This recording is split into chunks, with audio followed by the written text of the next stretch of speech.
अस्सलामुअलैकुम। Asia 41 news के साथ मैं हूं आपकी मेजबान अमना अब्बास। खबर शामिल करते हैं जाफराबाद से। Chief officer municipal corporation Sibi Ghulam Abbas Gauhar ने कहा कि म्यूनिसिपल कॉरपोरेशन सिब्बी माली बहरान का शिकार है। महदूद वसाइल में रहते हुए आवाम की खिदमत कर रहे हैं। वसाइल की कमी के बायस आवाम की अक्सरियत को म्यूनिसिपल सर्विसेज मुहैया नहीं कर पा रहे हैं। महकमा बल्दियात ने गुज़िश्ता 5 माह से नॉन सैलरी फंड्स जारी नहीं किए। सूबाई वजीर बल्दियाती नवाबजादा कहराम भुगती ने फंड्स जारी करने की मुकम्मल यकीन दहानी कराई है। इनकी हालात का इजहार उन्होंने जाफराबाद के सहाफियों से गुफ्तगू करते हुए किया। उनका कहना था कि बल्दियाती इंतखाबात न होने की वजह से मुश्किलात में इजाफा हो रहा है।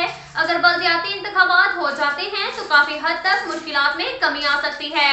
उनका कहना था नॉन सैलरी फंड्स जारी न होने की वजह से पेट्रोल पंप मालकान ने भी तेल की फ्राहमी बंद कर दी है, जिससे म्यूनिसिपल इंतजामिया को काफी परेशानी पेश आ रही है। अगर हुकूमत फौरी तौर पर फंड्स फ्राहम कर दे तो म्यूनिसिपल कॉरपोरेशन आवाम को म्यूनिसिपल सर्विसेज फ्राहम करेगी ताकि उनके मसाइल में कमी आ सके। अब तक के लिए इतना ही काफी है। मिलते हैं अगले बुलेटिन में, हमारे साथ रहिएगा। अल्लाह हाफिज।